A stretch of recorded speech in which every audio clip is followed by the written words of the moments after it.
coming. Just practicing my intro for when I become an actual YouTuber, you know, like a total douchebag, just so I can get the douchebag vibe just right.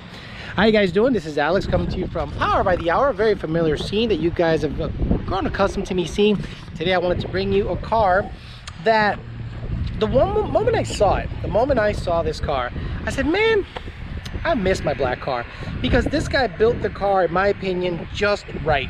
A lot of guys that have Gen 1 cars, they overbuild. They immediately throw a big, massive Gen 3 blower on it, or a big Whipple on it, or twin turbos on it with a stock bottom end. And I goes, guys, calm down, bring it in. Holy shit, relax. This gentleman had a 2011 Mustang that started life out as a naturally aspirated all-motor warrior going out street racing, and he finally upgraded to a supercharged setup. But before I talk too much about the car, let's show you the car real quick. Local customer Jeremiah Camp has a 2011 Mustang that, in my opinion, is a perfect build. Not overbuilt, nothing too crazy.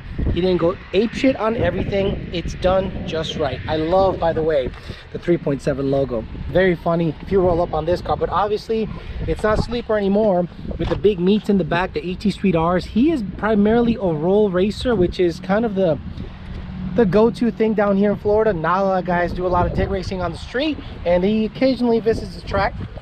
But I think this is just such a perfectly built, easy setup that anybody can duplicate, and this thing runs well. It makes just over 700 rear wheel horsepower, which we all know is right at that, you know, range where shit can go wrong and blow up. But he is here to do a couple of things. One, to price out a short block. Two, fix a starter issue. And three, to have me do a review on it, because I've never driven a 700 horsepower centrifugal supercharged S197. After me driving my car for a little bit, I started realizing, I wonder what this would do in a lighter chassis. My car is supercharged with a Vortec V3. He has a Paxton 2200 on E85 with an 8 rib. So gonna go ahead and take it for a spin, get you my impressions, because in my opinion, this is the perfect version of an S197. Mildly built, super reliable, cheap, easy, and a whole bunch of fun.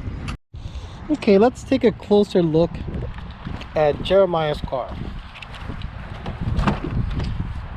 This car is absolutely all business.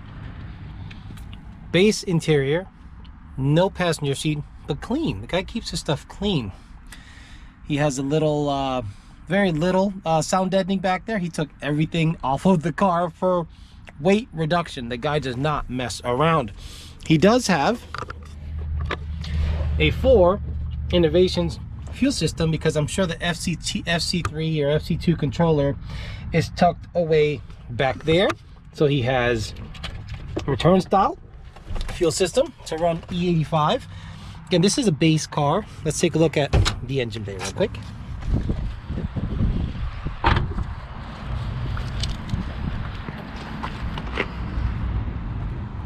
Ouch. Oh, no hood struts. Gay. All right. So, what we see here is a Paxton Novi 2200 head unit, 2200 SL. Now, this is basically the Vortec V7. Same shit. Same exact shit. Nothing different. Notice how tight everything is clearance-wise here. He does have pretty decently clearance setup here, but I'm gonna drive it and do a heavy 1-2 shift and see how bad the knock sensors affect this setup right here. He probably can make another pound and a half of boost by removing this, but this is an absolutely stock bottom-ended Gen 1 car. He has 4 Innovations fuel system, stock style rails. He has a regulator over here. This car's pretty budget, okay? It's not nothing crazy. So budget that he's even got BBK headers. But this car makes 720 rear wheel horsepower through the stock manifold. Guys, that's not an 18 manifold. That is a stock manifold. So he has the available torque, and it still is able to flow pretty well to make 700 plus horsepower with a centrifugal. So it probably feels really zippy. It probably feels really great. Shout out to UPR for their catch cans. If you don't have UPR catch can on your setup, you know where to hit them up. And he has pretty much, in my opinion, a very smartly built, you could say budget. I know a lot of you guys are going to say that's really expensive, but the guys that are saying that are Fox body guys that, you know, pay $50 for a set of pedals, they pay $90 for a set of Scorpion rockers, and $100 for a throttle body. This is not it, guys. This is modern shit. And even with it being modern, it's still pretty old. But this little car will beat a lot of cars that are similarly built because it is light. It's a well-vetted combination. This car is one of those cars that doesn't really need all that much. So let's just quit talking, take it for a drive, data log it, see what the 1-2 shift feels like, see what the knock sensors are doing, and give you my general impressions of what I think is a very smartly built car. I'll give you the particulars as I take it for a test drive. So I'm in Jeremiah's car. As you can tell, it's pretty gutted. Just has a seat, got my license, got everything. Now these are manual seats, and they have a thing where you can get jacked up. Let me see, where is it? It's like a little handle that goes up. Let me see. See? And let's go down. Okay, so there we go. I kind of have a tall torso. I'm a little short-legged. Perfect. All right, seating position is crucial. This car does have comp cam stage 3 NA cams, but it does have a Paxton supercharger, and I hope it has AC. Yes. So I'll let you know how it chops and everything once I get going, but for now, let me just kind of get familiar with the car, take it for a little spin. It looks like it has a Barton, some kind of aftermarket shifter. I'll confirm with the guys what kind of shifter it has.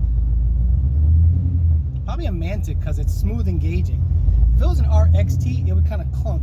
Not that it's a bad thing, but I guess you can just kind of tell if the car has a Mantic or not. Wow, this thing brings back old memories. Okay. So, it has 8 ribs set up. I think it has like a 3. I'm not sure. I gotta check the pulley combo, but let me just shut up and drive it and see what the deal is. Shut my mouth. Turn off the AC so you guys can hear it. Oh, that's nice. Thing whistles like a motherfucker. Does it have the red race blow-off valve or something? Probably does. But again, just gonna drive it.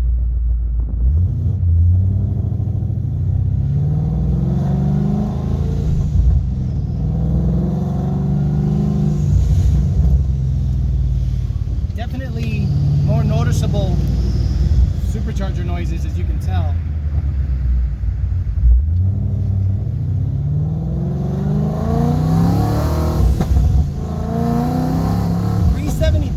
Wow, 373s on an MT82. That's, you know, I totally forgot that the MT82 has been re-geared because, or was a different gear ratio than the newer 18 and up MT82s, because I've been so used to driving my 2019 around that I'm expecting a longer first, longer second. But 373s on these cars, you know, a very close ratio with a old geared MT82. 11 to 17.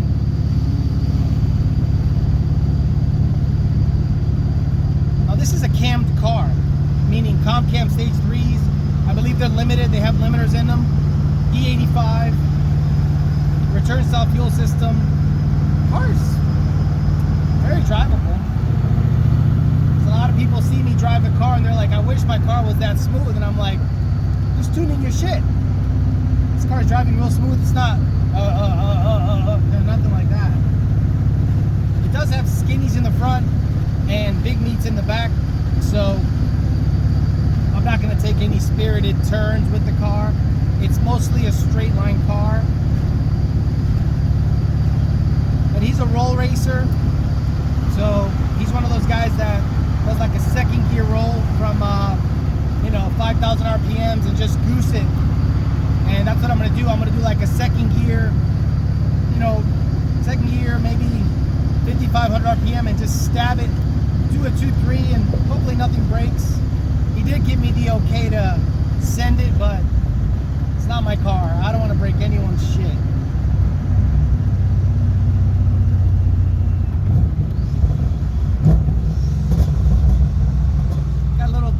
verbal. We're not doing that on purpose. It just does it on its own.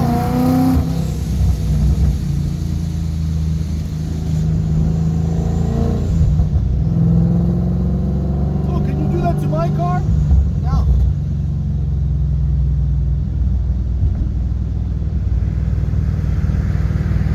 You know, 2011s are starting to show their age around there. 2011 to 2014 Mustang. They're almost 10 years old. And they're starting to show their age, but honestly, this car feels tight. How many miles does it have on it? He said 70,000 miles, so he doesn't drive it all that much. My car had 114,000 miles when I sold it 2 years ago, or a year ago. Yeah, 2 years ago. And that thing was, you know, very well used. But the body was tight. I didn't really experience many, you know, clunking or anything like that, even though the car had been through hell and back. Cams have a very slight chop. It's really nice. Just a very, very slight chop that makes it appealing. You know, like, hey, that's good. It's good.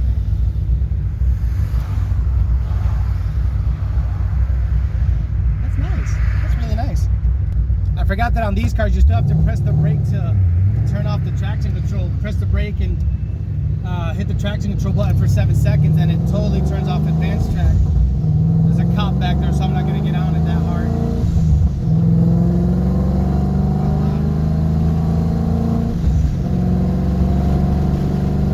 This is I love how they just jump out in the street at you. Second gear hit, up a hill.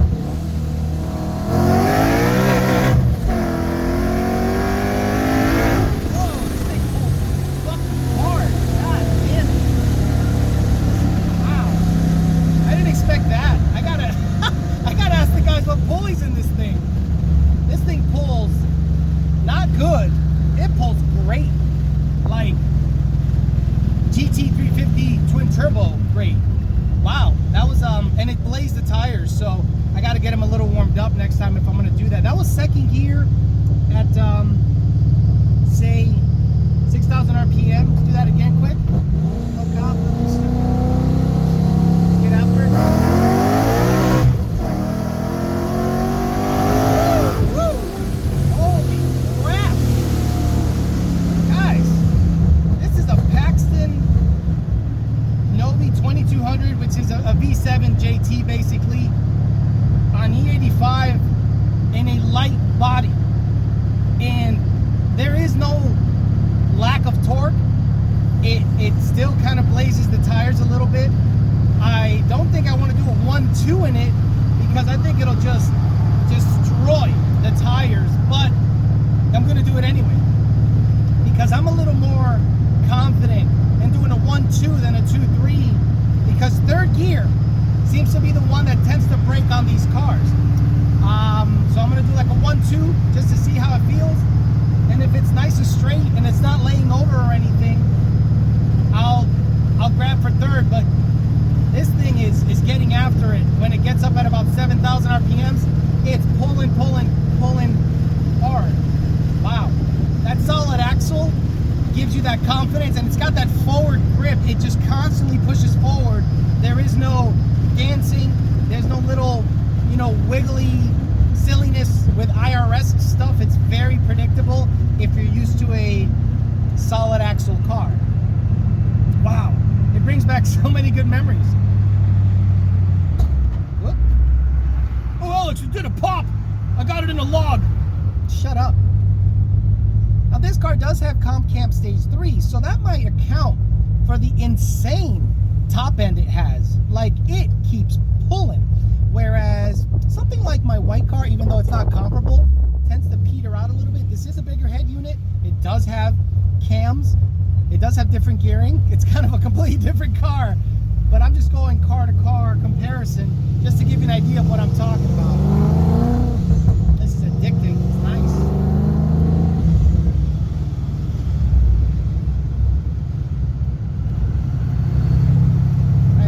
Straightaway up here. See if I can give you guys a 1-2, 2-3, and then just give you a general rundown of what's done to the car, and we'll end the video. Okay, coming up to this little turn up here. Ah, shit. Hopefully this guy doesn't get in my way. I want a nice clear road. I want everyone out of my face, out of my way. You know, so I can just do a 1-2 and just maybe 1-2, 2-3 and see how the car likes it. Ooh, gosh, front skinnies. Be careful, Alex. Front skinnies. No cops? No nothing? Get in front of this guy. Oh, there's a big old truck here. Fuck it.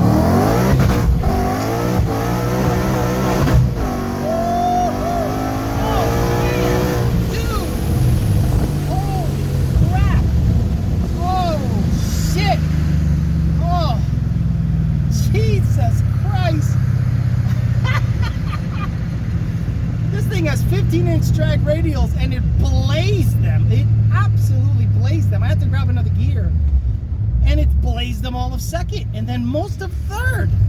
Holy crap. I'm sorry, Jeremiah. I had to beat on your car a little bit, but this thing is a fucking rocket, man. Woo! All right, let me get off the road, give you a rundown real quick, get the hell out of this car before I blow it up, because my God, this thing is evil as shit. I thought the twin turbo GT350 was evil. A Paxton supercharged S197 that is gutted, E85 comp cam stage 3s. This build is probably a quarter of what that GT350 is going to cost you, and it'll give it not only a run for its money, I think this car will easily beat that GT350 at about the same horsepower level based on the weight and everything. But wow, it pulled so good, so hard, man. And I also noticed I felt in control the whole time. It didn't get out of control. Just grab a gear. I didn't mean to slam it off the limiter. It just flew up there, but it was pushing forward the whole time. Wow, that was so much fun. I'd never driven a, you know, aggressively pulleyed Vortec car before. And this car did not disappoint at all. Jeremiah, good job on selecting the parts on this car. It's wonderful. Woo! Man, this thing goes.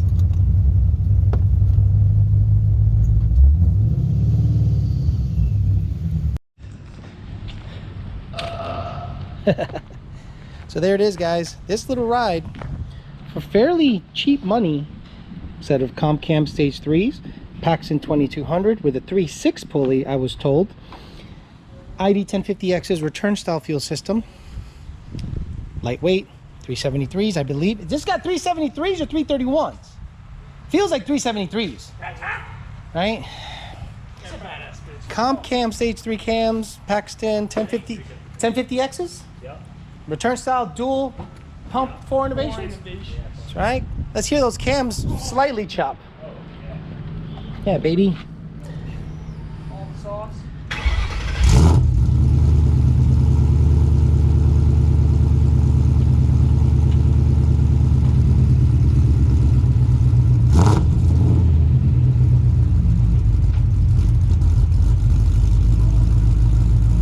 Just a little bit of a chop. Very nice.